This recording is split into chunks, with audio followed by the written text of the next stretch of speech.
The human patrol ship moved slowly through the broken edge of the star system. Shattered metal, burned hulls, and frozen bodies drifted in silence. This place had once been a trade route. Now it was a graveyard. Captain Aaron Hale stood on the bridge with his hands behind his back. He did not like places like this, not because of danger, but because of what they reminded him of. War always left stories unfinished. "Scanners show faint life signs," the sensor officer said. "Multiple species, one transport hull still intact enough to board." Aaron nodded. "We don't leave survivors behind, prep a rescue team." The crew moved quickly. Humans had learned long ago that space did not wait. If someone was alive now, they might not be alive in 10 minutes.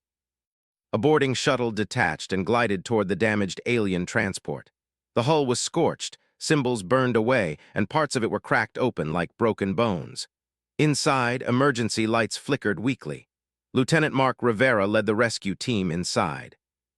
His boots echoed softly as he moved through the dark corridors. He had seen many alien ships, but this one felt wrong. Too quiet, too careful, as if fear itself still lived here. They found survivors gathered in a cargo chamber, around 20 aliens huddled together. Most were tall, armored beings with decorated collars and rank markings. Some were wounded, some looked angry, some looked relieved. And then there was one who stood apart. She was smaller than the others, wrapped in a plain gray cloak. No symbols, no jewelry, no visible weapons. She kept her head lowered and her hands folded calmly in front of her. "She's alive," the medic whispered, surprised. "Heart rate steady, no panic response." Mark noticed the others standing slightly in front of her like a wall. It was subtle, but it was there. Not protection exactly, more like habit. "We're here to help," Mark said slowly, speaking in galactic common. "You'll be safe aboard our ship." Most of the aliens reacted immediately, talking at once. Some demanded priority treatment, others complained about human delay. One even refused to move without armed escort. The quiet one said nothing. When the team began escorting survivors out, the higher-ranking aliens moved first. They did not look back. The small female waited until the very end, as if she expected to be forgotten. Mark noticed. "Hey," he said gently. "You too." She looked up then. Her eyes were large, dark, and steady, not afraid, not confused, just tired. "Thank you," she said in clear, careful common. Her accent was perfect. That surprised him. On the human ship, the survivors were placed in the medical bay. The doctors worked quickly, moving from one injured alien to another. Rank seemed to matter to the aliens, but not to the humans. Treatment was based on condition, not status. The small female was placed on a basic medical bed near the wall. She did not complain. She did not ask questions. She watched everything. Dr. Lin scanned her vitals. Minor dehydration, stress markers elevated but controlled, no serious injuries. "You okay staying here?" Mark asked. "Yes," she replied. "I am grateful." Grateful was not a word many rescued aliens used. Mark smiled slightly and nodded before moving on. Over the next few days, the human ship traveled toward the nearest stable system. The alien survivors stayed together in one section, often arguing quietly among themselves. Orders were given. Blame was assigned. Politics returned faster than health. The small female remained separate. She spent most of her time near the observation window, watching the stars. Sometimes Mark saw her helping medics translate older alien scripts. Sometimes he saw her assisting injured survivors without being asked. Once, during a systems check, the ship suffered a power fluctuation. Alarms sounded briefly. Engineers rushed to stabilize the core. In the chaos, the small female calmly approached a human technician. "The secondary relay is misaligned," she said softly. "If you adjust the flow manually, it will stabilize." The technician blinked. "How do you know that?" She paused. "I learned it." The advice worked. Word spread quietly among the crew. The alien civilian was unusually knowledgeable. Too knowledgeable. Captain Hale requested a report. "She hasn't claimed any rank," Mark explained. "No markings, no demands. But she understands ship systems, military protocol, and 3 trade languages fluently." Aaron frowned. "Ask her who she is." Mark nodded, but when he approached her later, she met his question with silence. "I am no one important," she said at last. "Please don't make me important." That answer stayed with him. As the days passed, tension grew among the alien survivors. Some openly questioned why the humans allowed a low-status female to move freely. One demanded she be reassigned to menial quarters. Captain Hale refused. On my ship, everyone is a guest, he said calmly, and everyone follows the same rules. The argument ended there. One night, Mark found the small female standing alone in the corridor, staring at a closed bulkhead. You okay? He asked. She hesitated. When we arrive, what will happen to us? You'll be returned to your people, he said, safely. Her hands tightened slightly. And if someone does not wish to be found, Mark studied her face. That depends. Are they a criminal? No. Then they can speak for themselves. She nodded slowly, as if weighing something heavy. Later, the human ship received a priority transmission. The alien homeworld had detected the survivors' signal. A royal vessel was on its way to receive them. The reaction among the alien survivors was immediate. Some straightened their posture, others practiced formal speech. Panic and excitement mixed together. The small female went very still. Her breathing slowed, her eyes lowered, Mark noticed. When the royal vessel docked, the difference between human and alien culture became clear. The alien ship was enormous, shining with ceremonial light. Armed guards lined the docking bay. Symbols of authority covered every surface. A formal reception was demanded. Captain Hale agreed, but on human terms, no kneeling, no disarming, mutual respect. The alien guards accepted reluctantly. The survivors were escorted through a massive hall toward the throne chamber. Human officers followed at a respectful distance, observing quietly. The throne room was vast. Columns rose high into shadow. Banners flowed like frozen fire. At the far end sat the alien queen. She was tall, radiant, and powerful. Her presence filled the room without effort. One by one, the rescued aliens stepped forward. Names were announced. Titles confirmed. Gratitude expressed loudly and dramatically. The queen listened, nodded, and spoke words of relief. Then at the back of the group, the small female stopped walking. Mark felt something tighten in his chest. Go on, he whispered. She shook her head faintly. Before anyone could speak, the queen's eyes moved. She froze. Her breath caught sharply, her hands trembled. The room fell silent. The queen stood slowly, staring past the titled survivors, past the guards, past the humans, directly at the small female in the gray cloak. No, the queen whispered. The small female lowered her head. The queen stepped forward, then another step. Then, to the shock of everyone present, she fell to her knees. A sound broke from her throat, not command, not anger, but grief. My child, the queen cried, my daughter. The room erupted in stunned gasps. The humans did not move. They did not speak. They simply watched as the most powerful ruler in the system wept on the floor before the quiet alien they had rescued without knowing her name. And Mark realized with sudden clarity that humanity had done something dangerous without even trying. They had treated a princess like a person. Silence filled the throne room, heavy and unreal. The sound of the queen's weeping echoed softly against stone and metal, and no one dared to move. The small female stood frozen. Her shoulders trembled, but she did not step forward. She did not run. She simply stood there, head lowered, as if she had already accepted judgment. The queen lifted her face slowly. Tears marked the glowing lines of her cheeks. Her voice shook when she spoke again. I searched the stars for you, she said. I believed you dead. I buried an empty casket and ruled an empire with half a heart. The princess finally looked up. Her eyes shone, not with pride, but pain. I did not know whom to trust, she said softly.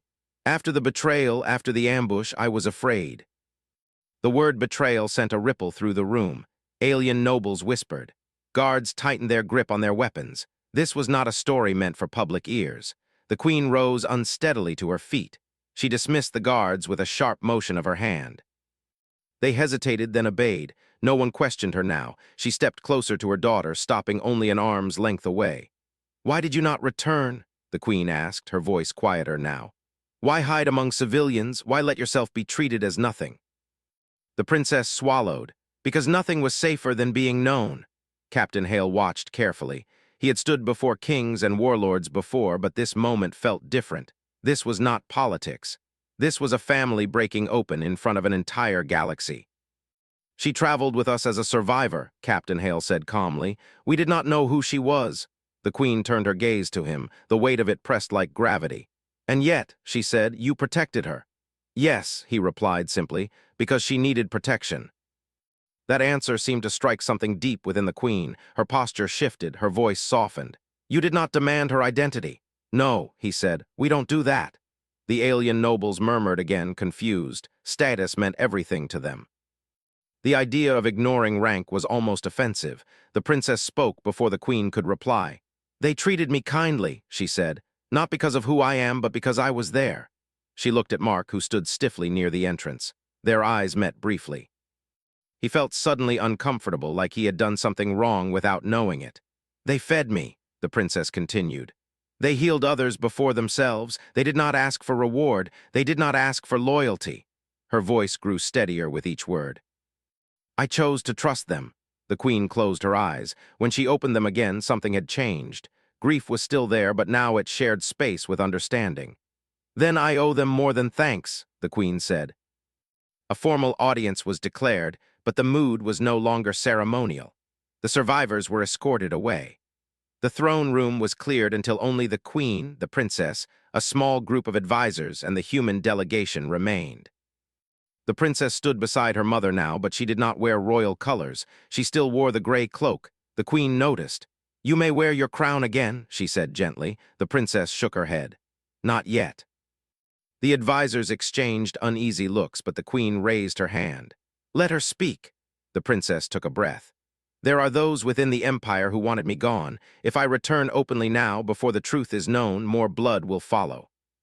Captain Hale leaned forward slightly. "You're saying the attack wasn't random?"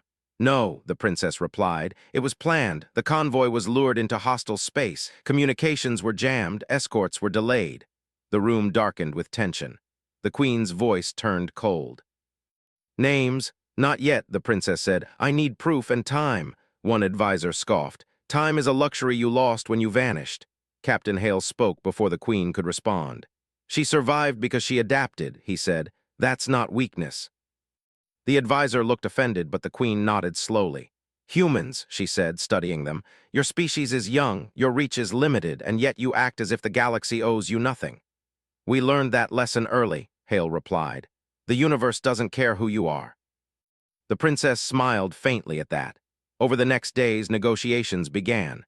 The official story released to the public was simple. The princess had survived an attack and was recovering under protection. Details were withheld, but rumors moved faster than official statements. Across the empire, questions spread. Why had the princess returned with humans? Why had the queen knelt before her? Why were humans suddenly being granted access to restricted space? Within the human ship, the crew felt the shift immediately. Alien guards now saluted them. Supplies arrived unrequested. Doors opened without delay. Mark felt uneasy. "They're treating us different," he said to Dr. Lin. "They always do when power shifts," she replied. The princess continued to visit the human ship often. She walked its corridors freely, greeting crew members by name. She listened more than she spoke. One evening, she joined Mark near the observation window. "Do you regret rescuing us?" she asked quietly. "No," he said without hesitation. "Even now, especially now," she nodded. "You didn't change when you learned who I was?" Mark shrugged. "You're still the same person." That answer made her look away quickly. Trouble came sooner than expected. An unscheduled fleet entered the system, ships without clear markings, armed, organized. The queen received the alert and went silent. "They move like they know our defenses," one commander reported. The princess stiffened. "They do." The implication was clear. The traitors had acted. The queen turned to Captain Hale. "I will not ask you to fight my war." Hale met her gaze. "You didn't." But humanity did not wait to be asked. Human ships moved into defensive positions instinctively, not because of orders, but because danger was present, because someone needed to stand. When the hostile fleet broadcast its demand, it was not to the queen, it was to the humans. "Return the asset," the message said, "and you may leave unharmed." Asset. The princess closed her eyes. Captain Hale's reply was immediate. "She's not an asset," he said. "She's a person under our protection." The response from the hostile fleet was cold. "Then you will share her fate." The first shots were fired moments later. The battle was chaos. Alien weapons were powerful, precise, and overwhelming. Human ships were fewer, smaller, but faster. Humans did not fight to win, they fought to delay. Every second mattered. Mark manned a defensive turret, hands steady, heart racing. He had never fought an alien fleet before, but the principle was the same: protect the ship. Protect the people inside. On the bridge, the princess watched the battle unfold on tactical displays. "They're not retreating," she whispered. "They're buying time." "For what?" the queen asked. The princess swallowed. "For me." Something broke inside the queen then. She had ruled empires, she had ordered wars, but she had never seen anyone fight for her daughter without knowing her worth. "Open all channels," the queen commanded. Her face appeared across the system. "This is your queen," she said. "Stand down. Any ship that continues this attack will be declared enemy of the crown." Some ships hesitated, others did not. The humans held the line long enough for loyal fleets to arrive, long enough for the truth to spread. When the battle finally ended, wreckage drifted through space once more. But this time, the survivors were not forgotten. The princess walked through the damaged human ship afterward. She saw burned panels, injured crew, exhausted faces. They smiled at her anyway. She stopped in the center of the corridor and bowed, deeply, to everyone. "I will never forget this," she said, and for the first time since her return, she believed she could stand as herself again. The aftermath of the battle did not feel like victory. It felt like exhaustion wrapped in silence. Ships drifted slowly through the damaged system, collecting survivors, marking wreckage, and sending quiet reports back to their worlds. The human ship bore scars across its hull. Inside, emergency lights glowed softly as repair crews worked without complaint. No one celebrated. They simply did what needed to be done. The princess moved among them again, no longer hiding but not yet wearing royal colors. She helped where she could. She carried tools. She brought water. She sat beside the injured and listened. Some of the crew felt awkward at first. She was a princess now, everyone knew it. But she spoke to them the same way she always had. Captain Hale watched her from the bridge. "She hasn't changed," he said quietly. "Doctor." Lynn nodded. "Power doesn't always reveal people. Sometimes it just removes the mask." The queen arrived aboard the human ship 2 days later. She did not come with a throne or ceremony. She walked the corridors slowly, seeing everything with her own eyes. She stopped where the hull had been breached, where humans had sealed the gap with emergency plating while under fire. "They could have retreated," she said. "They didn't," Hale replied. The queen turned to him fully. "Why?" he thought for a moment. "Because someone would have been left behind." The queen closed her eyes. A formal council was called soon after. This time it was not held in the alien capital, but aboard a neutral station. Representatives from multiple species attended. News of the battle had spread quickly, and the story had changed with every retelling. Humans had stood between an empire and its traitors, not for territory, not for payment, not for power, for one person. The princess stood beside the queen during the council. She wore simple robes unadorned, but her posture was steady. She spoke clearly without fear. She revealed everything. The ambush, the betrayal, the names of those involved, the proof she had gathered quietly during her time in hiding. Messages, codes, patterns of movement. The council listened in stunned silence. When the traitors were named, some tried to deny it. Others fled. A few bowed their heads in shame. Justice followed swiftly but without spectacle. When the council turned its attention to the humans, the room shifted again. "You intervened in an internal conflict," one delegate said carefully. "That is unusual." Captain Hale stood. "We responded to an attack on our people." "And the princess?" another asked. "She asked us for nothing," Hale replied. "We chose to protect her." The queen rose then. "My daughter lives because humans do not measure worth by crown or blood," she said. "They treated her as a person when even her own people failed her." She stepped forward, and to the surprise of the council, she bowed. "Humanity has my trust," she said, "and my alliance." The declaration echoed across the chamber. In the days that followed, treaties were signed, trade routes opened. Military cooperation began. Humanity's position in the galaxy changed almost overnight, but among the humans little changed. They returned to their patrols. They repaired their ships. They continued rescuing survivors from forgotten places. The princess visited Earth before returning fully to her duties. She walked through human cities, guided quietly, seeing crowds that did not bow or kneel.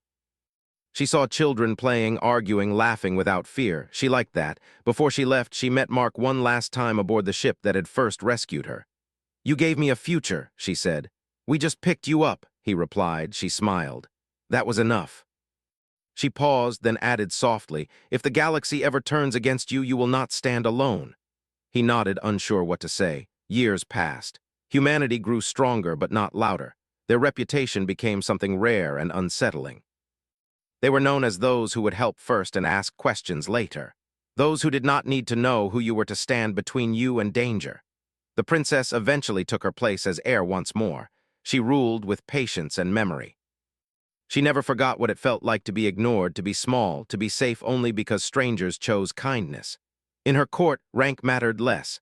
Service mattered more. Statues were raised across the empire, but not of queens or generals. They were of ordinary human figures standing between others and the dark. When the queen grew old and her time came, the princess, now ruler, knelt beside her just as the queen once knelt before her. "You changed the galaxy," the queen whispered. "No," the daughter replied. "Humans did, I just survived long enough to see it."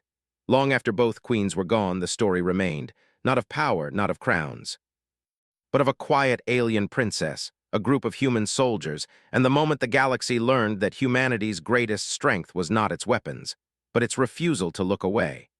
And that was why, when the queen fell to her knees and wept, the universe listened.